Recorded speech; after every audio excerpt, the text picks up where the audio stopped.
और शामियाने में उपस्थित वरिष्ठ और कनिष्ठ श्रोताओं,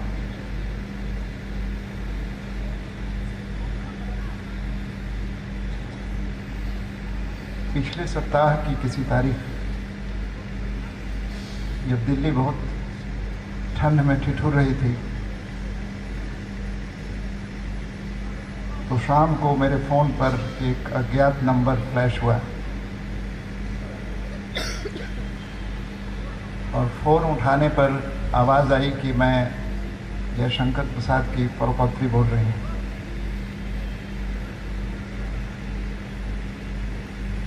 ऐसा क्यों हुआ, कैसे हुआ, मैं नहीं जानता, लेकिन मैं बिल्कुल उठ के बैठ गया और कुछ देर तक यानी यकीन करने में समय लगाया कि मैं प्रसाद के वंश या प्रसाद की परंपरा की कोई आवाज़ सुन रहा हूँ। तो सबसे पहले तो मैं कविता को धन्यवाद देता हूँ कि मेरे सबसे दो प्रिय कवियों में से एक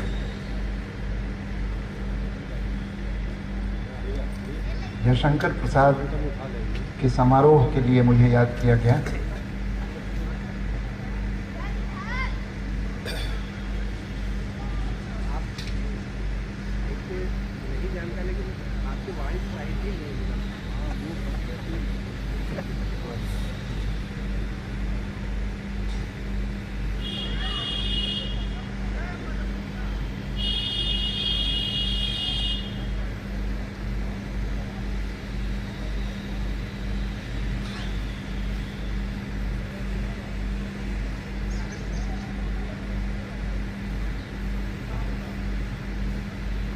हम सभी लोग जानते हैं कि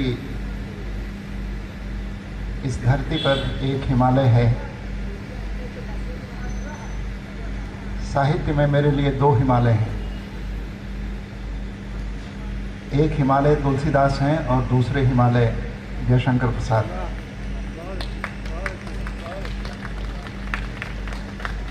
ये दोनों हिमालय काशी से जुड़े हुए हैं।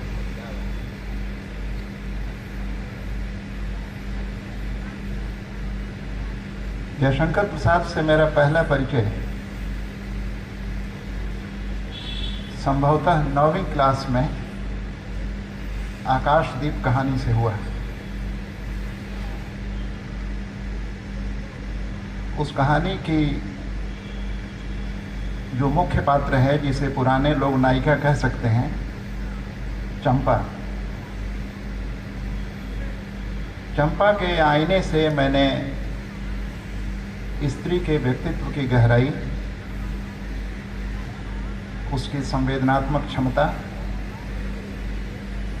और एक स्त्री की भावनाओं के भीतर भावनाओं की परतों को पहली बार महसूस किया। हालांकि 9वीं क्लास में बहुत साफ साफ पता नहीं चला, लेकिन कुछ ऐसा लगा कि भीतर घटित हुआ है। और फिर कॉलेज के दिनों में आते आते बहुत तरह की रचनाएं, लहर की बहुत सारी रचनाएं पढ़ने को मिली। और फिर जब मैं पढ़ाने लगा तो प्रसाद को लगातार मैंने पढ़ाया। लेकिन प्रसाद पर कुछ बोलना है, प्रसाद के घर में बोलना है, यह मेरे लिए गंभीर भावनात्मक चुनौती थी। और इसलिए मुझे लगा कि प्रसाद के बारे में जो भी मैं जानता हूँ उसे एक बार कायदे से भूलना होगा, क्योंकि अगर आदत, स्मृति और अभ्यास से अर्जित चीज़ें मैं आज के दिन रखूंगा तो बहुत माकूल नहीं होगा। लिहाजा प्रसाद की एक जीवनी प्रकाशित हुई है, सेतु प्रकाशन ने प्रकाशित किया है, अवसाद का आनंद। सत्यदेव त्रिपाठी ने लगभग 535 पृष्ठों की एक जीवनी प्रकाशित की है। उस जीवनी को पढ़ने पर थोड़ी सी धुंध छंटी और प्रसाद थोड़े बेहतर ढंग से समझ में आए, कुछ इस तरह से कि उन पर कुछ कहा जा सके। तो मैं उस जीवनी का एक अंश आपके सामने खड़ा किया। और ये जो परिवेशगत संसार है इसमें बहुत साफ तालमेल दिखाई नहीं देता। घर में भोजपुरी बोलने वाला आदमी जिस भाषा को रचता है वो कौन है जो भोजपुरी बोलता हुआ कामायनी की भाषा लिखता है, वो आंसू की भाषा लिखता है, वो ध्रुवस्वामिनी चंद्रगुप्त और स्कंदगुप्त की भाषा लिखता है। तो ये काफ़ी मेरे लिए चुनौतीपूर्ण था। और प्रसाद का पूरा अगर जीवन भी देखें तो मैं एक छोटा सा उदाहरण आपके सामने रख रहा हूँ जिसमें जीवनीकार ने ये सवाल उठाया है। त्रिपाठी जी लिखते हैं कि 48 वर्ष का छोटा सा जीवन करते थे, वही 10-20 मित्र, वही रोज मुलाकातें और लगभग उसी तरह का जीवन। इस तरह की सामान्य दिनचर्या के भीतर से और इस तरह की सामान्य दिनचर्या जीते हुए किस तरह कालजयी रचनाओं की रचना संभव हुई, यह अपने आप में एक विशेष मनोवैज्ञानिक अध्ययन की मांग करता है। प्रसाद की जिंदगी और प्रसाद के साहित्य का जहाँ तक सवाल है, क्योंकि वो बहुत बड़ा है और आज का वक्त विश्लेषण का नहीं है, लेकिन फिर भी मुझे लगता है कि पूरे प्रसाद के साहित्य से 3 बिंदु मैं चुनता हूँ जिन बिंदुओं के सहारे प्रसाद के साहित्य को और प्रसाद के मनोभाव को, प्रसाद के जीवन मूल्यों को समझने की राह खुल सकती है। ये कविता के 3 अंश हैं उनकी 3 किताबों से। ये 3 किताबें हैं आंसू, लहर और कामायनी। इन कविताओं में जो कुछ सवाल उठाए गए हैं, ये सवाल प्रसाद के हैं, ये सवाल उस भारत के हैं जो स्वाधीनता आंदोलन के साथ साथ एक वैकल्पिक सभ्यता की लड़ाई के रूप में गांधी को देख रहा था। ये सवाल मनुष्य के स्वप्न के हैं, वह मनुष्य जो देश काल से बंधा हुआ नहीं है, तो वैश्विक मनुष्य है। तो आंसू की आखिरी पंक्तियां सबका निचोड़ लेकर तुम सुख से सूखे जीवन में, बरसों प्रभात हिमकंसा आंसू इस विश्व सदन में। संकेत बहुत साफ है कि जो केवल सुख है वह जीवन की आर्द्रता को नष्ट कर देता है। अगर किसी सभ्यता को, किसी परंपरा को, किसी संस्कृति को, किसी समाज को और मानवीय संबंधों की रक्षा करनी है तो सारे मानवीय संबंध, चाहे उसके जितने संस्करण हों, उन संबंधों की पृष्ठभूमि में आर्द्रता बहुत ज़रूरी है। आर्द्रता मतलब संवेदनशीलता, आर्द्रता मतलब दुख को महसूस करने की क्षमता, आर्द्रता मतलब स्वप्न देखना और स्वप्न की विफलता से पैदा हुआ अवकाश। ये आर्द्रता जिसको प्रसाद आंसू कह रहे थे। हम लोग दरअसल सुख के मलबे में दबे हुए लोग हैं। आज हर तरफ से एक लावारिस सुख हमें घेर रहा है। और सच माने तो जिस दिन एक व्यक्ति, एक समाज, एक सभ्यता दुखी होने का ढंग और दुखी होने की योग्यता खो देगी, वह मनुष्यों का समाज नहीं होगा। इसका प्रमाण आज की दुनिया है। आज दुनिया के अलग अलग हिस्सों में युद्ध के, हिंसा के, कथित विकास के, पर्यावरण के विनाश के जो दृश्य दिखाई पड़ रहे हैं, और इन सारे दृश्यों के प्रति जो एक विराट और भयावह उदासीनता है, ये इस आंसू के सूख जाने का परिणाम है। इसलिए प्रसाद ने एक सूत्र दिया और कहा कि अगर सारे सुखों को खो देने दिया जाए और आंसू को बचा लिया जाए तो मनुष्य का भविष्य सुरक्षित रह सकता है। मनुष्य का भविष्य उसके सुखी होने में नहीं, बल्कि दुख की क्षमता को बचाने में है।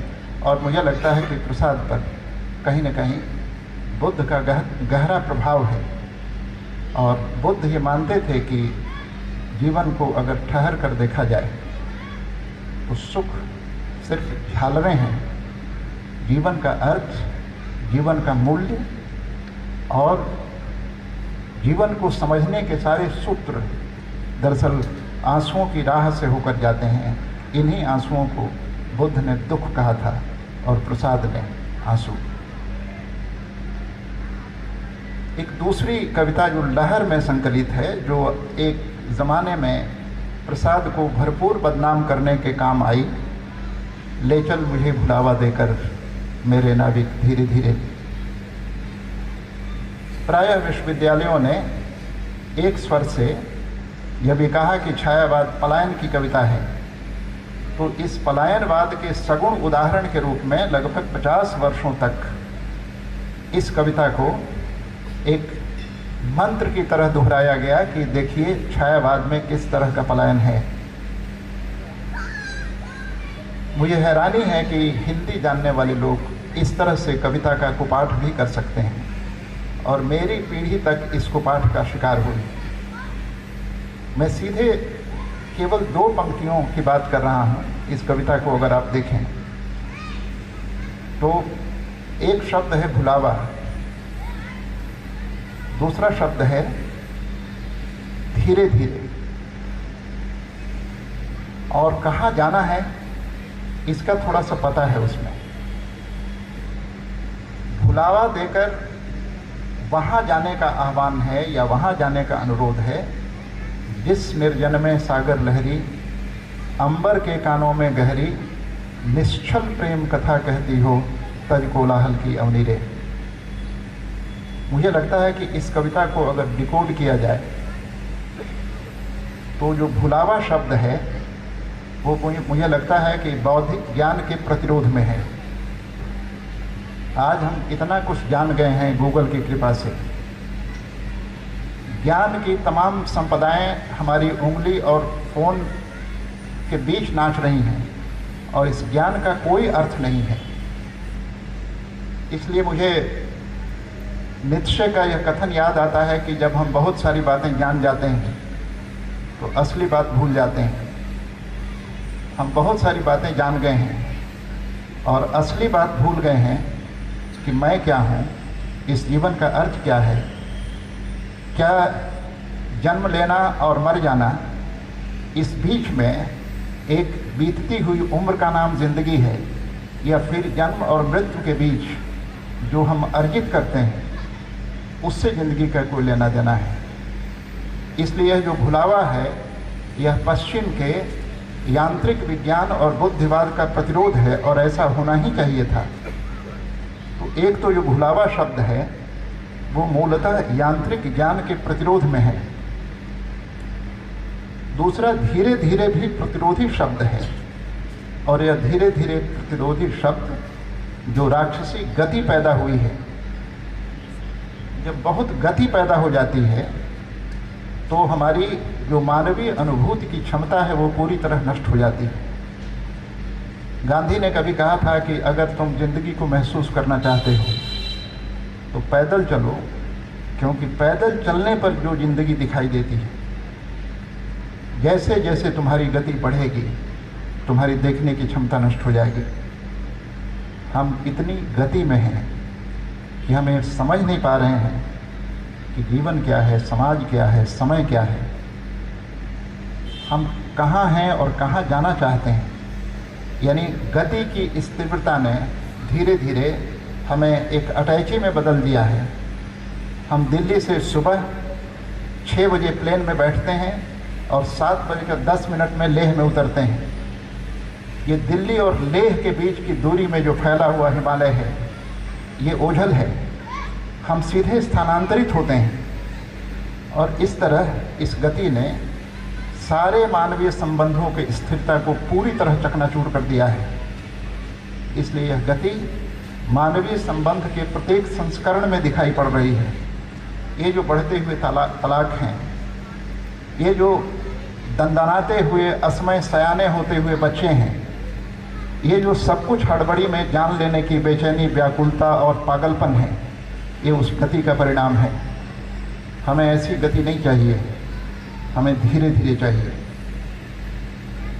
और फिर उन्होंने कहा कि मुझे सागर के उस द्वीप पर ले चलो, एकांत, निर्जनता। अभी मैं BHU से जब यहाँ आ रहा था तो मैं काफ़ी देर तक बनारस को ढूंढने की कोशिश करता रहा। ऐसा नहीं है कि बनारस में कभी भी भीड़ नहीं थी।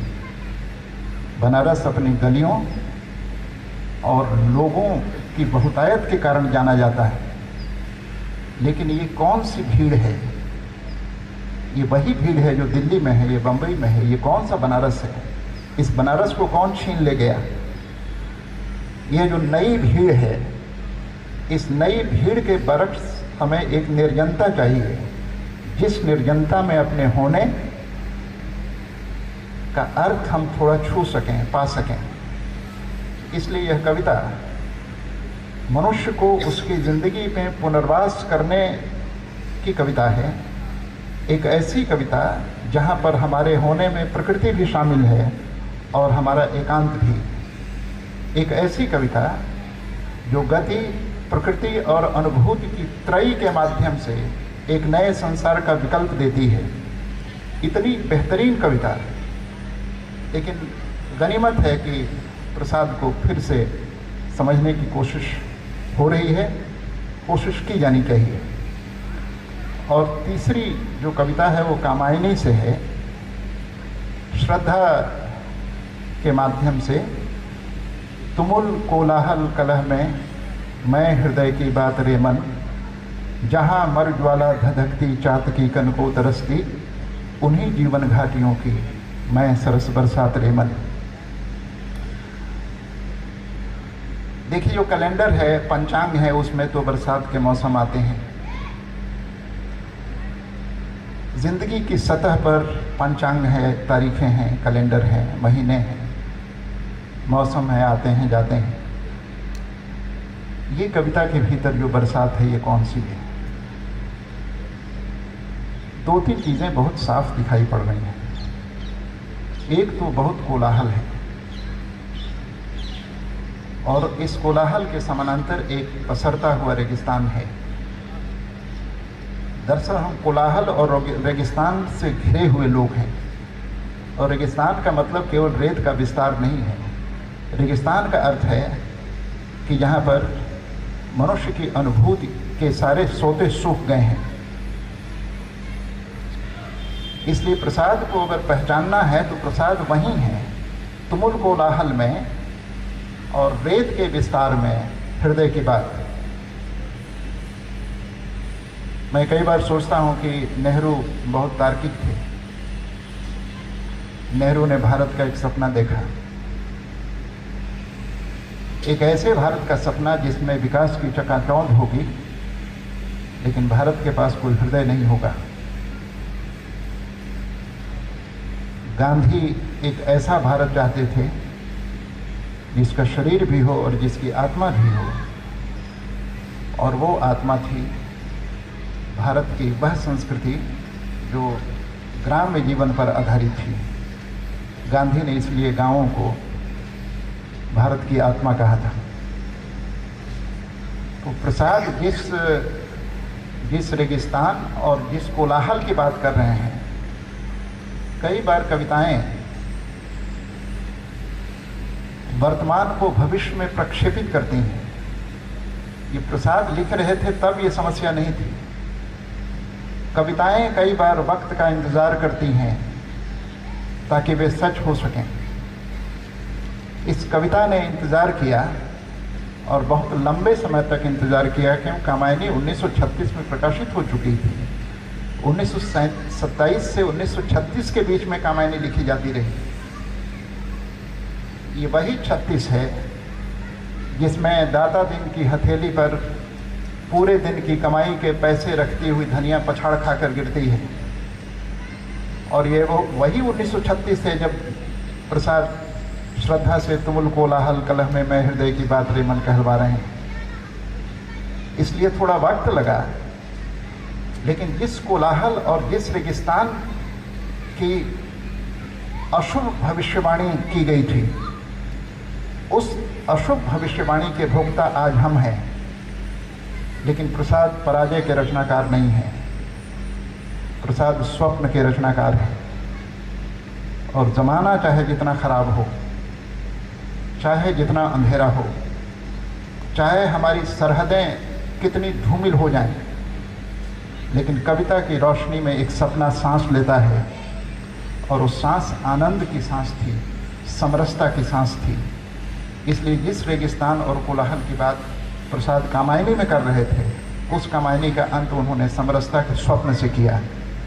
कविता केवल यथार्थ नहीं होती, वह मनुष्य और सभ्यता के संचित स्वप्नों का आकाशदीप होती है।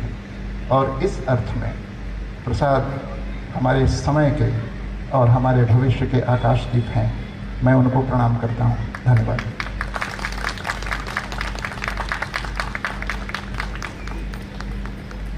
छू सकें, पा सकें, इसलिए यह कविता मनुष्य को उसकी ज़िंदगी में पुनर्वास करने की कविता है।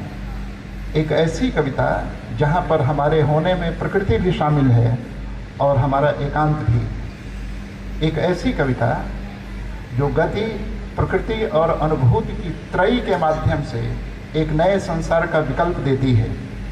इतनी बेहतरीन कविता, लेकिन गनीमत है कि प्रसाद को फिर से समझने की कोशिश हो रही है, कोशिश की जानी चाहिए।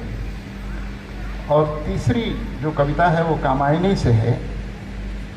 श्रद्धा के माध्यम से तुमुल कोलाहल कलह में मैं हृदय की बात रे मन, जहाँ मर ज्वाला धधकती चातकी कन को तरसती, उन्हीं जीवन घाटियों की मैं सरस बरसात रे मन।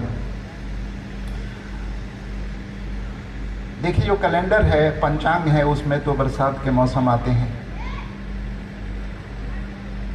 जिंदगी की सतह पर पंचांग है, तारीखें हैं, कैलेंडर हैं, महीने हैं, मौसम है, आते हैं जाते हैं।